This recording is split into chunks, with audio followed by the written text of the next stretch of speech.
Nandiyan pa ba ho si Attorney Del Rosario? Attorney De Rosario. Mr. Chair, nandito po. Wala ka ba sa video? Ayan po, sir. Good afternoon, sir. Magandang hapon. Nung Lunes po, nakilala ko kayo, no? Nandito kayo sa House of Representatives. Yes, sir. Ba't wala ho kayo ngayon? Sir, medyo masama pong pakiramdam ko. Tapos naka-receive na po tayo ng preventive suspension. So inaayos ko po yung magamit ko kasi this will be the last day that I will be in office for the next 6 months. I apologize, Mr. Chair. How old are you, Attorney Del Rosario? I'm 45 years old, Mr. Chair. 45 years old. Ilang taon na kayo sa PhilHealth? I've been with PhilHealth since 1998 po.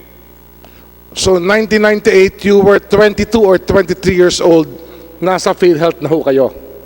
That is correct, Mr. Chair. And this is not your first job, or is PhilHealth your first job or not? No, sir. I worked with, I was a radio broadcaster, reporter, and I worked with the DNR and then Civil Service Commission. And I was invited by the first president of PhilHealth, Joe Fabiat, who joined PhilHealth as his executive assistant. So naka-apat na trabaho na kayo bago kayo pumasok sa PhilHealth at the very young age of 23 years old. Yes, sir. Pero maikling panahon lang po, sir. 1 year po. So ano-ano yung naging trabaho nyo sa PhilHealth, Mr. De Rosario? Mr. Chair, I was executive assistant. Then I was a job order contractor. When Attorney Fabio resigned, I was deemed resigned. So I applied back to PhilHealth as a job order.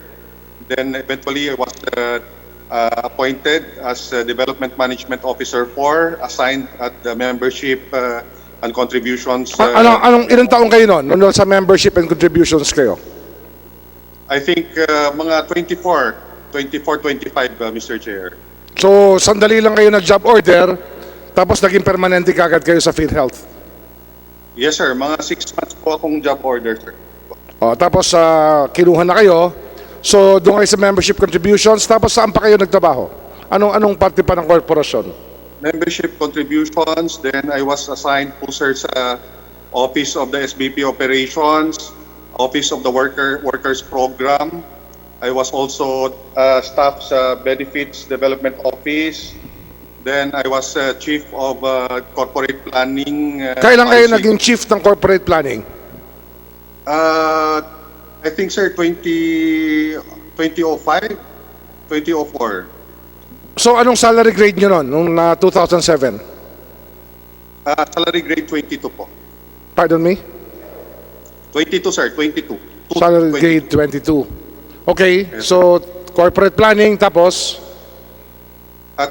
Nung nasa corporate planning ako, sir, naging division chief ako, SG24 na po yun. Tapos naging OIC manager po ako ng corporate communications. Nakalimutan ko banggitin, sir, naging OIC manager din po ako ng information technology. Information technology, naging chief din kayo ng information technology. Yes, sir, opo. Nung panahon po na... Anong year yun? Sir, November 4, 2011. Mga 1 year din po ako doon bago ako nalipat ulit. Okay, tapos? Tapos, sir, I was designated na po sa... yung isa, sir, sa PRID pa po, no? Physical Resource Infrastructure Department. Naging OIC Senior Manager din po. So, Physical Infrastructure Department? Yes, sir. Okay, tapos? Tapos, sir, naging OIC RVP ng Region 1. Kaya anong year yun? Naging OIC RVP kayo, Regional Vice President na Region 1? Yung first assignment ko po, sir, doon, sir, 2013, for 7 months lang po, sir. Tapos, nabalik po ako sa Central Office as Manager of Corporate Communications Department. Then, I was transferred to NCR South Branch. Then after nun, reassign po ulit ako sa Region 1 for more than 2 years na po. 2 years and 7 months po ata. Then after Region 1, Region 11, Tapos sir, I was reassigned to legal na po 2018 July. July 2018, you were assigned to legal. Anong posisyon nyo sa legal sector or legal department ng PhilHealth? OIC sir, officer in charge ng Office of the Senior Vice President when the SVP took a leave of absence. Sino yung SVP na yun? Attorney Jermaine Lim. Okay. Tapos, Then sir, I was appointed as SVP na po April of 2019. April of 2019, naging SVP na kayo ng legal. Yes sir, that's correct. Okay. So, the whole time, kailan kayo naging abogado, Attorney De Rosario? I became a lawyer in 2016 sir. I took the bar in 2015. I took the bar when I was with Region 1. I took a leave of absence for several months to review and to take the bar. Gano'ng katagal kayo sa law school? How long were you in the College of Law? Ano sir, including po yung leave of absence ko na 1 year, mga 6 years. 6 years. Tapos, so, binigyan nyo sa amin yung background. Parang before you became OIC of the legal sector, parang wala kayong legal training. May legal training na ba kayo bago noon? Wala sir, kasi ano po yun lang po yung ano ko, yun yung time na ano po ako, naging ano tawag dito, naging OIC ng legal. Doon lang po ako nagkaroon ng legal doon lang po ako na expose sa ano. So, sa isang korporasyon na 150 billion a year, almost ang budget, would you say that your legal experience is good enough for you to hold the senior vice president position of the legal sector of PhilHealth? Sir, kasi ang nangyari, I have no intention po. Ano lang, natanong ko lang sa'yo, if it's good enough, if your qualifications are good enough to make you the senior vice president of a 200 billion peso corporation, the senior vice president for legal affairs of a 200 billion peso corporation. I think sir, the qualifications, kaya doon sa engineering sir, ang proposal po namin sa Chief General Counsel po, yung position, ay extensive na experience sa legal. Kasi napakahirap po sir Napakahirap po Mr. Chairman. I would prefer an operations or corporate So planning. you admit, Mr. De Rosario, that you are not really meant for that job. Hindi talaga kayo qualified to head Yes, sir. the legal department of the biggest GOCC in the Philippines. Sir, in terms of sa SVP position, I think I'm qualified. My appointment has been validated. But the legal sector will benefit from a more experienced legal person, Mr. Chair. Sino nag-validate ng iyong pagiging SVP ng PhilHealth? Yung sinasabi mong validation. I'm sorry, Mr. Chairman. Who validated your competence to be the Senior Vice President of the Legal Department of PhilHealth? First, sir, the selection process, the PhilHealth Board, and the appointment was validated by the Civil Service Commission. Binalidate ng Civil Service Commission. Are you assessor, Attorney De Rosario? I'm CSEE, sir, Career Service Executive Eligible. Oh, so you're a CSEE since when? After part 2011 po.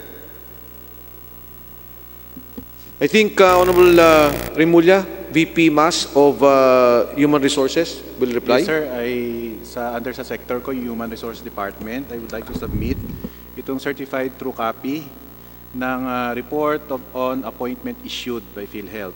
Nakalagay dito, Rodolfo De Rosario, validated. This appointment was validated by Director 4, Judith Dongalok Chicano of the Civil Service Commission. We will submit this, sir. What does validation entail, sir? Anong ibig sabihin ng validation? Ano ang sinasabi ng validation? Na-comply niya, sir, yung mga qualification standards ng Civil Service Commission as to education, as to experience na 5 years managerial at saka training na 120 hours in management and supervision. I will submit, sir, the report of civil service. But there's no validation as to his fitness to be the Vice President for Legal Affairs of the biggest government corporation. Yung, Meron ba? Sir, yung qualification standards ko kasi sa mga senior vice president. Question of the Honorable Rimulya is may validation ba to be head of legal? To be head of legal, para siya ang maging #1 lawyer ng PhilHealth. Meron bang validation yan? Yung qualification standards ko kasi ng SVP for legal, sir, sa PhilHealth ay lang generic na 5 years in the position involving management and supervision. Wala akong nakasabi na as lawyer. So generic ho yung So you don't, so ang lawyer pare-pareho lang yan. A lawyer does not need qualification. Basta lawyer ka, okay ka na. Yun ang sinasabi nyo. BP Dennis Mas, ang tanong ko yung sa legal hindi dun sa senior vice president. May validation ba na mag-head siya na siya ang tama sa legal? Sir, yung appointment ho sa kasi niya legal. Hindi, meron nga bang validation o wala? Okay, Mr. Chairman, let's look at this. Submit ko. Mr. De Rosario, there were 220 cases in Region 1. Did you review these cases after you became the Senior Vice President for Legal Affairs? No sir, bali ang ano po dyan, yung fact-finding investigation and enforcement department, sila po yung nagkikipag-coordinate po sa ating regional Hindi, ang offices. tinatanong ko, did you review them after, when you became the Senior Vice President for Legal Affairs? Did you review these cases? No sir. I Okay, reviewed the cases. teka, tama na. Oh, sige, next question. Yung Accenture case, did you review it? No sir, kasi wala pong pending case sa Accenture. Ano? Walang? There's no pending case po na about sa Accenture. Aside from the one pending investigation po noon that we filed, the PhilHealth Board decided to file the cases. An investigation report that has been pending for several years. So who is Regarding- investigating, Mr. De Rosario? I'm sorry sir. Who is investigating the Accenture case? Sino nag-iimbestiga? Sir, mayroon pong fact-finding committee po yan. It was composed of a number of lawyers. If I remember it right po, yung mga kasama po dyan ay sila Attorney Dodi Pineda po. Siya pong chairman. So walang nangyayari sa Accenture case, Mr. De Rosario, but even if you are the Vice President, Senior Vice President for Legal Affairs of PhilHealth. Sir, yung una pong mga investigation, tapos na po yun. Nagkaroon na po ng verdict po doon. Meron lang pong naiwan na isang investigation report that nung nag-conduct po kami ng inventory, we presented it to the PhilHealth Board. So yung mga tao po doon na nirecommend ng committee to be charged, na-charged na po. Ano ang charge na final ng committee? Ano sir, grave misconduct. Grave Sa grave misconduct. 140 million pesos, grave misconduct lang ang final nyo? Sir, yung ano po, yung una pong charge nila ay ano din po yung grave misconduct. So na-dismiss na po yung mga yun. Yun po sir, yun ang nirecommend ng committee. No Okay. criminal complaints You were are now filed. the head of the legal sector of PhilHealth. How many lawyers are there in the whole PhilHealth? Whole PhilHealth system? Sa legal, including sa region sir, siguro around mga 20 plus sir. 20 plus lawyers. Yung permanent lawyers, yes. We have ano kasi sir, we have mga project-based. How many of them are more senior than you in terms of law experience or being a lawyer? Among the 20? I think sir, more than 10 or half or more. Maybe most of them are more senior sir. than you as a Yes, sir. lawyer. Yes, Mr. I De think Rosario. so, sir. Yes sir, that's correct. Alam mo naman, ba't tinatanong ko yan, Mr. De Rosario, no? it's not to belittle your competence or your Yes, I capability. understand, sir. It's just that you are holding the most important legal job in the biggest government corporation with a budget of 200 billion, and here you are, appointed as Senior Vice President for the legal sector with less than 5 years experience as a lawyer. Am I correct, Mr. De Rosario? That's correct, sir. If I will be reassigned, I will be very happy, Mr. President. But you are enjoying being Senior Vice President of PhilHealth. No, Kahit not na at hindi all, ka sir. bagay sa legal sector, kinukuha mo pa rin yung posisyon ng Senior Vice President for legal. Sir, when I was transferred here, the President then requested me 3 times. I refused 3 times.